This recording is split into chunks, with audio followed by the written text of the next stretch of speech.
안녕하세요. 삼부자쌤입니다. 안녕하세요. 닥터훈입니다. 이번에 종합부동산세, 이제 종부세가 개편안이 나왔잖아요. 네. 이런 것들이 어떻게 바뀌었는지 한번 알아보려고 하는데 어떻게 바뀌었나요, 이번에? 2022년 세제 개편안이 이번에 발표가 되었죠. 예. 굉장히 많은 내용이 있었고 그 중에 특히나 종부세를 낮춰준다는 게 가장 핵심적으로 많이 언급되었던 것 같습니다. 부동산 투자하기가 좀 더 좋아진 것처럼 보이더라고요. 다주택자들에게 좀 더 유리해진 것 같아요. 이 개편 의도를 좀 한번 엿볼 수가 있을 것 같은데 한번 내용이 궁금해집니다. 한번 잘 들어보도록 하고요. 시작하기에 앞서 구독과 좋아요 부탁드리겠습니다. 그러면 금융특별시민 시작합니다.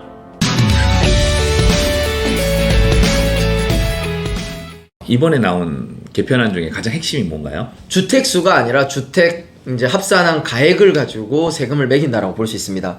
금액으로. 네, 이전 금액 정부에서는 흔히 말하는 다주택자들을 약간 규제를 많이 중과세 그렇죠. 냈잖아요. 규제 약간 적폐시했었거든요. 다주택자는 그렇죠. 투기꾼이다. 근데 맞은편 사이드에서 나왔던 얘기들은 아니 서울 뭐 강남 이런 데는 2, 30억짜리 집 한 채 있는 사람이 투기꾼이냐, 지방에 뭐 1, 2억짜리 뭐 4, 5개 가져 있어 봐야 뭐 5, 6억밖에 안 된다 이런 얘기들이 항상 팽배했었거든요. 그렇죠. 맞죠. 예, 다시 시장 논리의 관점으로 원상복귀 시켰다라고 보시면 될 것 같습니다. 그래서 총 합산한 금액을 기준으로 종부세를 매기게 되었다라고 생각하시면 될 것 같습니다. 원래 이제 그래서 똘똘한 채가 중요하다 막 이런 얘기가 나오는데 그렇죠. 이제 약간 시대가 바뀌겠네요. 예, 이제 똘똘한 한 채 너무 좋아하시면 안 됩니다. 이제. 그동안에 그래가지고 네. 내가 추가로 내가 좀 저렴한 거 몇 개 보였는데도 안 사고 그랬었는데. 네.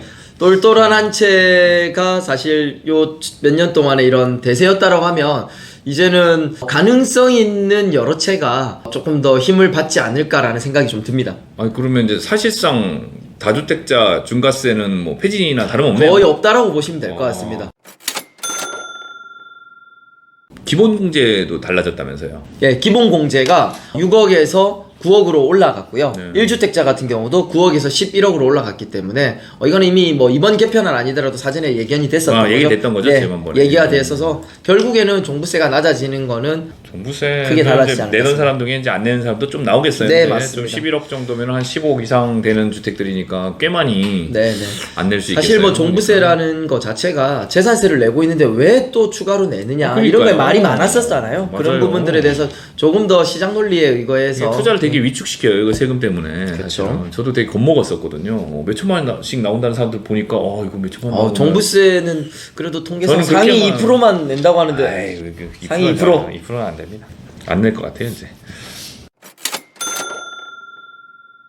야, 들어보니까 지금까지 우리 투자 방향과 좀 많이 달라질 것 같아요, 이제. 이런 정부의 개편의 의도가 뭘까요? 이번 개편의 의도는 조금 명확하다고 볼 수 있습니다. 지금 최근 몇 년 동안 부동산 가격이 굉장히 많이 올랐잖아요. 그렇죠. 부동산 가격이 올랐다. 그럼 결국 전월세 시장도 같이 올라가게 되거든요. 보통 그렇죠. 더군다나 이제 곧 있으면 8월인데 흔히 말하는 임대 3법의 이제 4년 차가 돌아오는 시점이 다음 달입니다. 그래서 지금 정부가 걱정하는 건 이렇게 전세 시장, 월세 시장이 굉장히 폭등해서 민생 경제가 어려워지지 않을까를 걱정하는 것 같거든요. 사실 지금 인플레이션, 뭐 고유가, 전쟁 다 어렵잖아요. 맞아요. 근데 이런 상황에 이자 부담도 높아져 있는 상황에서 전월세까지 높아진다. 굉장히 치명적일 수 있거든요. 서민 경제를 좀 그렇죠. 생각하는 거네요. 근데 이제 다주택자들이 종부세를 낮춰 주니까 보유하기가 쉬워지잖아요. 그렇죠. 이걸 매도하지 말고 차라리 전월세 임대 시장을 물량을 늘리겠다는 겁니다. 한마디로 민간 임대 시장을 좀 늘려서 전월세 시장을 좀 안정화시키려는 게 방향이라고 볼 수 있습니다.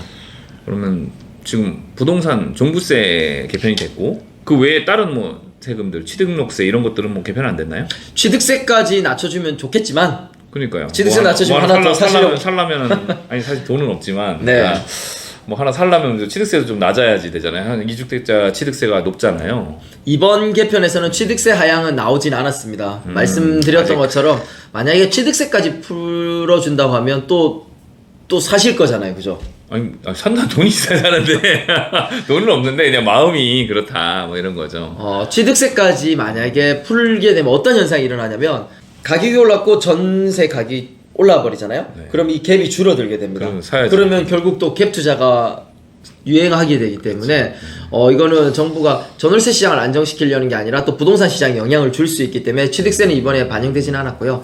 다만 그냥 예상하건데 취득세는 지방세거든요. 네. 지방세인데 부동산 거래가 지금 굉장히 분위기가 하락해 있잖아요. 맞아요. 없어요. 식었잖아요. 맞아요. 취득세가 사실 지방세수에서 담당하는 게 굉장히 큽니다. 아마 내년쯤에 곧 좀 취득세도 열어주지 않을까. 결국에는 부동산 시장이 너무 얼어 있으면 금융도 굳게 되고 전체적으로 경기가 침체되면 어쩔 수 없거든요. 그러니까 이게 결국에는 이제 정부가 좀 사도 된다라고 얘기할 때 사면 괜찮겠죠. 그때쯤 사면은 괜찮은 거죠. 그렇죠. 세금 네. 좀 내려주고 그러면 그때 사라는 얘기겠잖아요. 지금 준비를 해야 되겠네요. 네, 보유세를 내려주었기 때문에 뭐 취득세까지 내리면 사실 할 수 있는 건 다 했다라고 볼 수 있거든요. 그러면 뭐 과거 다시 부동산 하락기로 규제는 그 이전으로 돌아간다라고 생각하시면 될 것 같습니다. 네.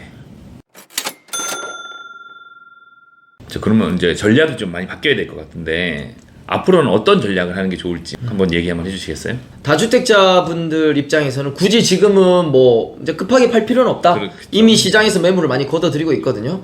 그리고 몇 년 동안 우리가 계속 유지되었던 똘똘한 한 채보다 적당한 여러 채가 이제는 더 나아질 수 있는 그렇죠. 환경이 됐습니다. 투자 가치가 훨씬 높아지게 그렇죠. 되는 이제 보유에 대한 세금이 중과가 폐지됐기 때문에 그렇죠. 똘똘한 한 채보다는 적당한 여러 채가 만약 여러 채 가지고 있으면 올라갈 땐 여러 채가 올라가기 때문에 레버리지 훨씬 효과가 낫죠. 훨씬 분명히 낫죠. 생길 수 있거든요.